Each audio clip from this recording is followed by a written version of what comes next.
Was gucken wir? Romeo und Julia mit Leonardo DiCaprio. Ah ja, gut. Ja, der hat so schöne blaue Augen. Kommt meinem Traummann schon sehr nahe. Wie kommst du dazu, mich in eine so peinliche Situation zu bringen? Vor Charlie, vor Peter Kaufmann. Ich verstehe nicht, was du meinst. Wir haben davon gesprochen, dass wir uns eine Wohnung suchen, ja? Oh, warte doch mal. Und du willst mich mit einem Haus vor vollendete Tatsachen stellen. Was waren das für Typen? Ich würde sagen, richtig gute Freunde von ihm. Was hast du mit solchen Leuten zu tun? Oder waren das etwa Kollegen von dir, mit denen du Spenden für Bedürftige sammelst?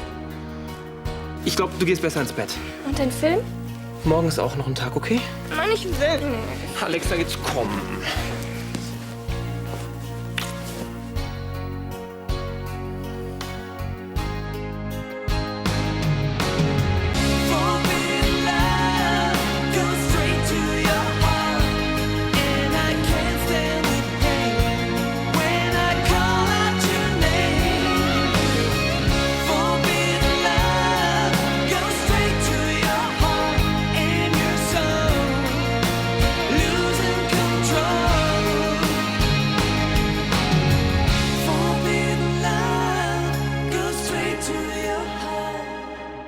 Sag mal, spinnst du? Was soll das werden?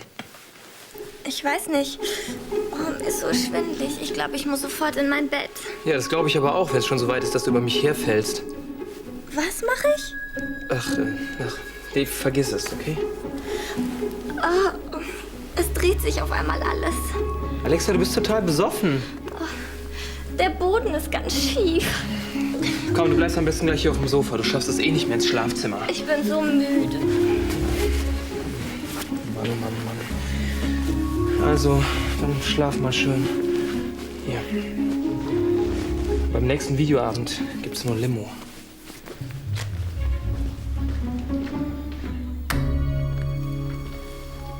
Oh, wie peinlich. Arno, so habe ich das doch nicht gemeint. Nein, überhaupt nicht. Verkündest du über meinen Kopf hinweg, dass wir uns ein Haus suchen? Moment, ich habe nichts weiter gesagt, als dass ich mir ein paar Objekte angesehen habe. Ganz recht. Für uns beide. Ja, und? Ja, vielleicht möchte ich da einmal gefragt werden, aber ich habe ja auch keine Ahnung von Häusern. Arno, ich habe mich doch nur umgesehen. Ohne dich würde ich doch gar nichts entscheiden. Ach ja. Ja, natürlich. Ich will das Haus doch nicht für mich, ich will es für uns beide. Das ist noch so ein Punkt. Du redest die ganze Zeit von einem Haus. Ich kann mir ein Haus gar nicht leisten. Ja, du alleine vielleicht nicht, aber wir beide, wir können es. Und wie stellst du dir das vor? Soll ich mich noch mehr verschulden? Arno, du weißt genau, dass du das nicht musst. Und du weißt genau, dass ich auf keinen Ich Fall... kann dir das Geld leihen, du brauchst gar keine Bank. Ganz recht. Damit ich dann bei dir wieder in der Kreide stehe, ja? Wie verlockend. Oh, sag mal, hast du kein Vertrauen zu mir? Komm mir nicht so. Das geht komplett am Thema vorbei. Verdammt nochmal, ich will mich einfach nicht schon wieder in eine Abhängigkeit begeben. Egal von wem. Abhängigkeit? Du hast doch einen Job, du kannst mir doch alles nach und nach zurückzahlen. Weißt du, was mich am meisten enttäuscht? Dass du mich offensichtlich überhaupt nicht ernst nimmst. Wie bitte? Du kennst meine Lage, kennst meine Haltung und überfährst mich einfach vor versammelter Mannschaft. Jetzt hört sich doch alles auf. Ich nehme dich nicht ernst? Ich will dir helfen! Ja, indem du mich bevormundest. Jetzt reicht's. Deine Sturheit ist unerträglich. Ja, das magst du nicht hören, nicht wahr? Arno, du tust mir leid. Mann, ich hab doch schon erzählt, dass ich zuletzt in Russland war, oder? Ja, aber falls es dir aufgefallen ist, bist du hier in Düsseldorf. Hey, hast du schon mal irgendwas von Mafia gehört? Ja. Das ist bitte nicht dein Ernst jetzt, ne? Hast du eine Ahnung? So ein Hilfskonvoi, der kommt doch niemals ans Ziel, wenn du nicht ordentlich bezahlst. Bevor du über eine Brücke willst, $. Wenn du in eine Stadt willst, $. Leider hatten wir manchmal nicht genug Cash dabei. So. Und dann mussten wir die Typen halt vertrösten. Und wie habt ihr es gemacht? Schokolade verteilt oder habt ihr einen Gutschein gemalt? Sehr witzig. Wie auch immer. Jetzt sind sie hinter mir her und wollen abkassieren. Wie haben die dich denn hier überhaupt gefunden? Isabel, woher soll ich denn das wissen? Die haben doch überall ihre Verbindungen, verstehst du? Überall. Ganz schön unheimlich, was? Ich würde eher sagen, unglaublich. Bitte, wenn ihr mir nicht glauben wollt, euer Problem. Klingt alles reichlich konstruiert. Oder glaubst du ihm etwa? Nein. Du?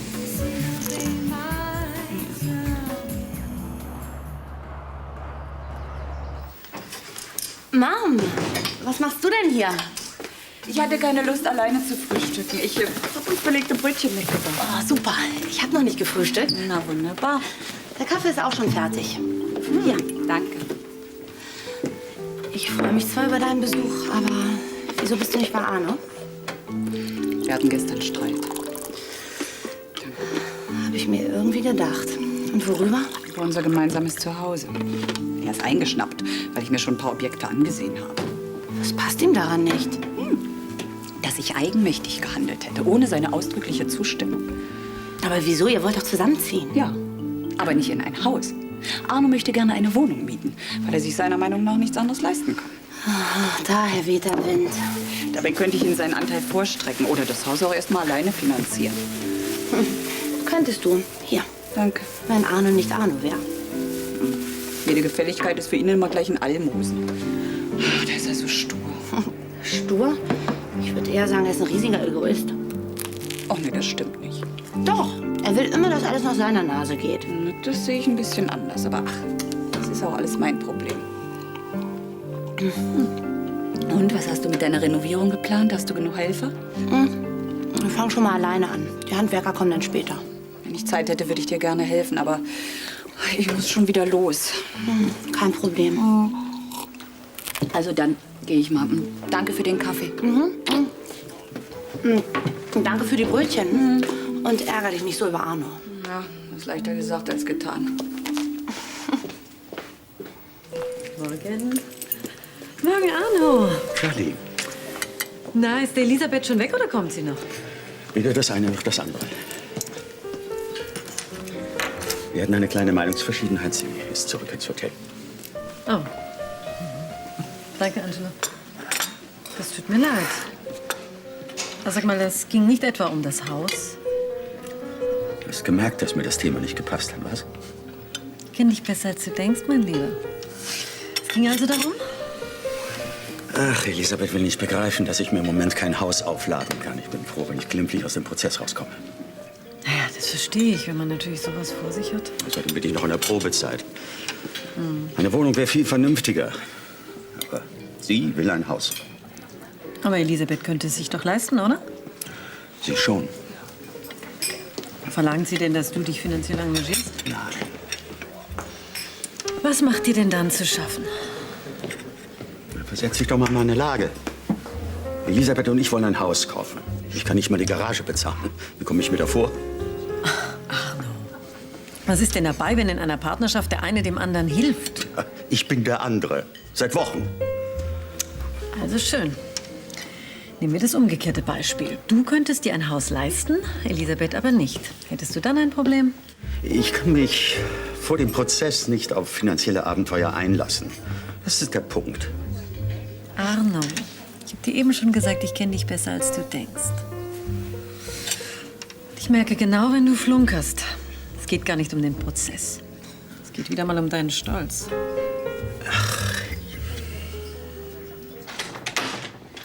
Morgen. Morgen. Zu viel Bohle. Na, habe ich einen tollen Freund. Machst einfach meine kleine Schwester besoffen. Ach, von wegen. Was hätte ich denn davon? Hallo Tom, alles klar? Bei mir schon. Und bei dir? Hast du einen dicken Kopf? Ich? Wieso? Vielleicht. Wegen der Bohle? Die war lecker und? Komm, Alexa, du hattest gestern Abend ganz schön was Intus. Sonst hättest du mich ja wohl kaum... Das kann ja wohl mal passieren. Wie war denn deine Fortbildung? Ah, super interessant. Aber nicht für dich. Du hast dich tödlich gelangweilt. Ja, und die Reise, wie war die? Ganz normal. Trotzdem willst du doch bestimmt einen Kaffee, ha? Alexa, ich glaube, den brauchst eher du. Pass auf, ich mache jetzt ein tolles Frühstück und du gehst so lange duschen. Ich glaube, ich lasse dir den Vortritt. Und dein Kaffee? Ich werde jetzt noch ein bisschen mit Uli allein sein, okay? Aber sag Nina nichts davon, ja? Wie? Naja, ich finde es gar nicht schlecht, dass das No Limits renoviert wird. Was meinst du? Sonst hätten wir nie dieses romantische Straßencafé gefunden. Ja, stimmt. Entschuldigung. Ich rede von Kaffee und Croissants und du denkst an Henning im Krankenhaus. Hm? Ja, das auch. Aber mir geht da noch eine andere Sache durch den Kopf. Was denn? Was ist, wenn Sebastians Geschichte doch stimmt? Komm, die Sache mit der Mafia, die klang so weit hergeholt. Naja, aber ob er lügt oder nicht, das müsstest eigentlich du beurteilen können. Ja, das ist schwer. Wahrscheinlich ist es eh nur ausgedacht. Aber was, wenn nicht? Dann hat er ein echtes Problem. Aber ich glaube, du solltest dir nicht seinen Kopf zerbrechen. Wahrscheinlich nicht. Vergiss einfach, dass ich von dem Thema angefangen habe. Hey, das ist schon okay. Nein, es ist nicht okay. Du müsstest mir eigentlich böse sein. Wieso? Naja, ich rede hier von Sebastian und müsste eigentlich froh sein, dass wir mal einen Tag miteinander haben. Und für SSI waren Sie auch im Einsatz? Ja. Alle Achtung. Das war sicher auch kein Spaziergang. Das kann man nicht sagen. Da kennen Sie doch bestimmt Franz Meenhofer. Meenhofer, warten Sie mal. So ein großer. Mit Brille. Kann sein, ja. Ein Studienkollege von mir. Er ist seit einigen Jahren bei SSI aktiv. Dann muss ich da wohl schon wieder weg gewesen sein. Wahrscheinlich. Oder Sie können sich einfach nicht erinnern. Wie dem auch sei. Wir würden uns freuen, wenn Sie bei uns mitmachen. People's Care kann jede helfende Hand gebrauchen. Wenn Sie bitte nur den Personalbogen ausfüllen. Das machen wir mit allen ehrenamtlichen Mitarbeitern. Na, das ist doch kein Problem. Wann das Einführungsseminar stattfindet, lasse ich Sie dann noch wissen. Super. Oh je. War Alexa wirklich so betrunken? Ja, das kann man so sagen. Schade, dass du nicht dabei warst, Christian. Die Bowle hätte dir bestimmt super gut geschmeckt. Ja, und vor allem wäre für dich nicht mehr so viel übrig geblieben. Haha, Ich glaube, ich muss die auch mal probieren, wenn du sie wieder machst. klar, gern. Bitte nicht zu bald, okay? Tut mir leid, ich muss schon wieder ins Krankenhaus. Lass dich nicht aufhalten. Ciao. Mach's gut. Und pass auf, dass meine kleine Schwester nicht wieder zu tief ins Glas guckt, ja? Nee, klar. Kein Fall. Ciao zusammen. Ciao. Musst du nicht auch langsam los? Es ist schon spät. Snow Limits hat zu. Wegen Renovierung. Stimmt. Hätte ich fast völlig vergessen. Sie hören dann von mir. Hoffentlich bald. Hallo. Hallo. Kann ich einen Kaffee bekommen? Ja, natürlich. Angelo, einen Kaffee für Frau Rhein. Gerne. Ich wollte mich eigentlich nur für gestern Abend bedanken. Wir haben zu danken. Es war so schön, dass Arno und Sie da waren. Ja. Wir hätten nur vielleicht über ein anderes Thema sprechen sollen, nicht gerade über Wohnungssuche. Hm? Naja, Arno hat hier gefrühstückt und ich merke immer gleich, wenn mit ihm was nicht stimmt. Er hat mir von Ihrer Auseinandersetzung erzählt. Ach so? Also ich habe ihn gefragt. Von sich aus hätte er das nicht angesprochen. Ja, ich verstehe nicht, warum das mit dem Haus für ihn so ein Problem ist. Er soll sich ja nicht von mir aushalten lassen. Es kommt ihm aber offenbar so vor, auch wenn es natürlich Unsinn ist. Ja, natürlich. Er hat... Dankeschön. Er hat doch einen eigenen Job. Ja, aber auch noch den Prozess vor sich. Das ist doch nur ein Vorwand. Wahrscheinlich. Aber gerade wenn er einen Vorwand benutzt, dann heißt es natürlich nur, Ja, was? dass er zu feige ist, die Wahrheit zu sagen. Sein Stolz lässt es einfach nicht zu, dass er von Ihnen irgendetwas annimmt. Ach, ich will ihm doch nichts schenken. Vorstrecken will ich ihm seinen Anteil am Kaufpreis, mehr nicht. Ja, das ist ihm offenbar schon zu viel. Ja, dann tut's mir leid. Kann sich ja nicht alles immer nur um ihn und seinen Stolz drehen. Ich will ein Haus. Ich habe lange genug im Hotel gewohnt. Naja, das wird er auch einsehen. Na, hoffentlich. Diesmal gebe ich nicht nach. Das müssen Sie wahrscheinlich auch nicht. Ich wette, er wird es sich anders überlegen. Meinen Sie? Mhm. Na, garantieren kann ich es nicht, aber bin mir ziemlich sicher. Ich drück dir die Daumen, dass er nicht bohrt. Oh ja, danke. Oder soll ich mitkommen? Wozu? Willst du mir die Hand halten? Wenn dir das hilft? Nee, lass mal lieber. Außerdem haben die einen ziemlich netten Assistenten da. Also, ciao ihr beiden, bis gleich. Tschüss, Uli. Soll ich mitkommen? Hoffentlich bohrt er nicht. Bist du eine Heuchlerin? Ich weiß nicht, was du meinst. Von wegen Uli ist abgehakt. Ich mach das ihn ja die ganze Zeit an. Ich bin einfach nur nett. Im Gegensatz zu dir. Und dann diese Aktion mit dem Videoabend. Wolltest du ihn besoffen machen? Klar, mit Bowle. Ja, klar, warum nicht? Nur Pech, dass du selbst breit warst. Ich war nicht breit, ja? Warum hast du denn auf dem Sofa gepennt? Ich penne, wo ich will, klaro. Ach, es ist mir doch auch völlig egal, wo du pennst. Aber bitte lüg mich nicht an. Was redest du da für ein Zeug? Ich lüge nie. Ha, das ist ja wohl die allergrößte Lüge. Schade, dass du nicht auch dabei warst. Was wären gewesen, wenn ich hier aufgekreuzt wäre? Willst du es wirklich wissen? Nee. Wie du besoffen Uli anbaggerst, ist bestimmt kein besonders schöner Anblick. Du bist sowas von ätzend, weißt du das? Meinst du etwa, dein permanentes Miesmuffelgesicht ist schön? Du wirst nie bei Uli landen. Selbst wenn er nicht schwul wäre. Das musst du ja wissen. Ich möchte gern zahlen. Ja, natürlich. 25 Mark im Jahr, bitte. Ein wirklich schöner Laden des Schneiders. Freut mich, dass es Ihnen gefällt. Ja, sehr sogar. Wäre auch super für Events und sowas. Naja, Vernissagen finden hier regelmäßig statt. Morgen Abend zum Beispiel. Wenn Sie kommen möchten. Ja, lieben gern. Vielleicht kann ich da ein paar Kontakte knüpfen für meine Kinder. Ich arbeite für eine Hilfsorganisation, People's Care, wissen Sie? Die kümmern sich um Kinder in Krisengebieten.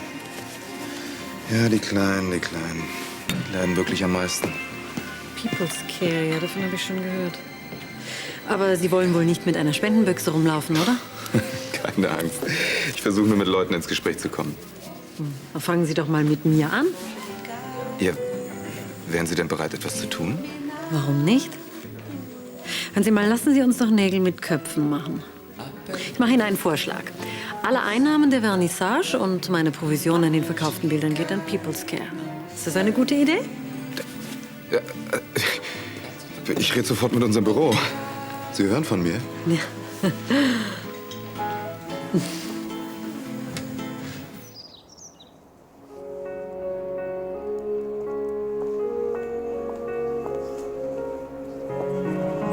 Schön, dass du gekommen bist. Ja,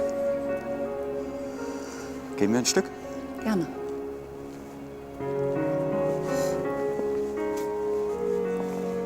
Gut, dass es feste Treffpunkte gibt.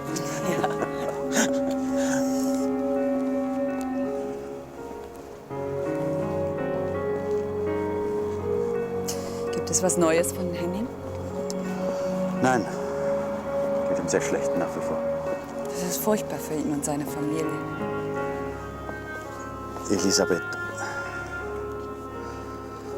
tut mir leid, dass ich gestern so reagiert habe.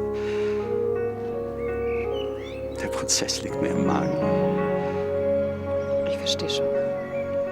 Über das Haus, über die Wohnung, da sollten wir schon noch einmal drüber reden. Wie du meinst. Und du? Wie geht es Nina? Oh, Nina. Sie hat alle Hände voll zu tun. Sie will das No Limits renovieren. Hat sie eine Firma beauftragt? Ich glaube, keine bis jetzt. Sie will das alles selber machen. Ich weiß auch nicht genau, wie sie sich das vorstellt.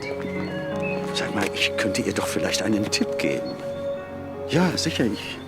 Ich könnte jetzt vorbeischauen. Mittagspause ist noch Zeit. Dann gehen wir nicht zusammen essen. Ach so. Schon gut. Nina wird sich bestimmt freuen, wenn du kommst. Geh nur. Sicher? Ja, bestimmt. Ja. Bis dann. Ja.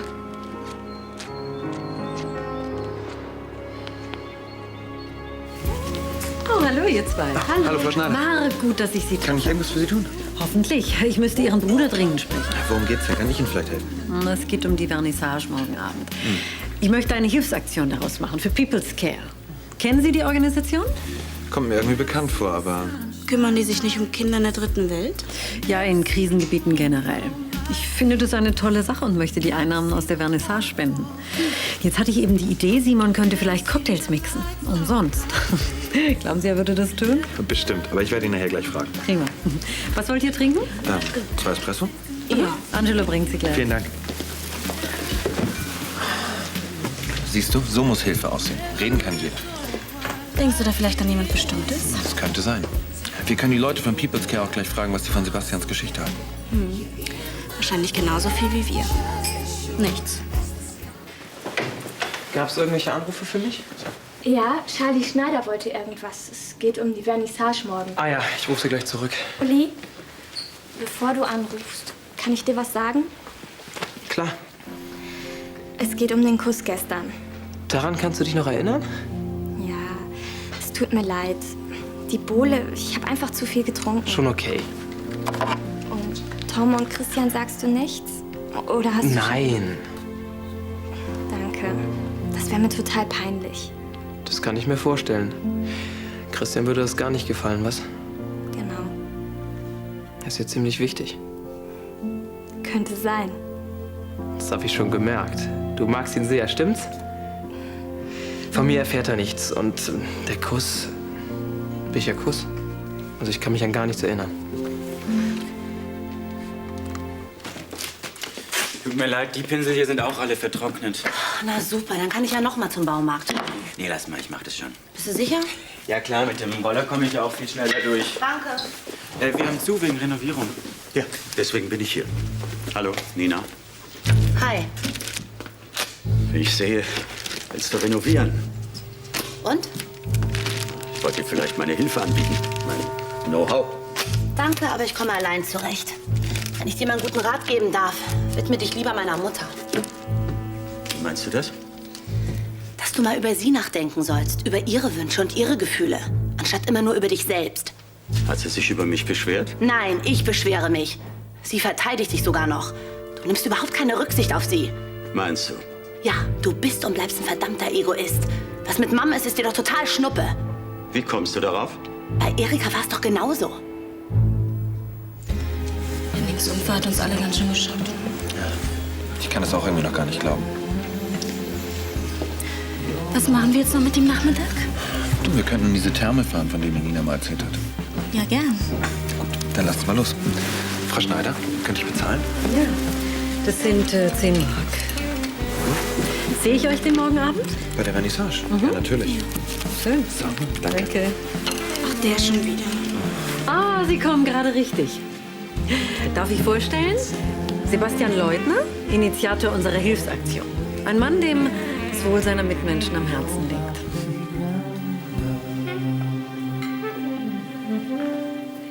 Ach, Nina, dir geht's doch gar nicht um deine Mutter. An mir willst du dich wieder abreagieren, ja? Das ist doch wieder typisch. Du denkst, dass sich alles nur um dich dreht. Aber genau das ist das Problem zwischen dir und Mom. Sie will endlich ein Zuhause. Und was machst du? Du sabotierst alles. Das ist kompletter Unsinn. Nein, du bist und bleibst ein Chauvi. Du kannst es doch nicht ertragen, wenn eine Frau mehr verdient. Natürlich, du bist doch hier die Beziehungstherapeutin. Komisch, dass deine eigenen Beziehungen nicht funktionieren. Erika jedenfalls hat's nicht allzu lange bei dir ausgehalten, ja? Elisabeth. Kann man nur so taktlos sein? Ich war so taktlos, ihr meine Hilfe anbieten zu wollen. Stattdessen haut sie mir aus heiterem Himmel ihre Eifersucht um die Ohren. Sie ist unfähig für eine Beziehung, also müssen es andere auch sein.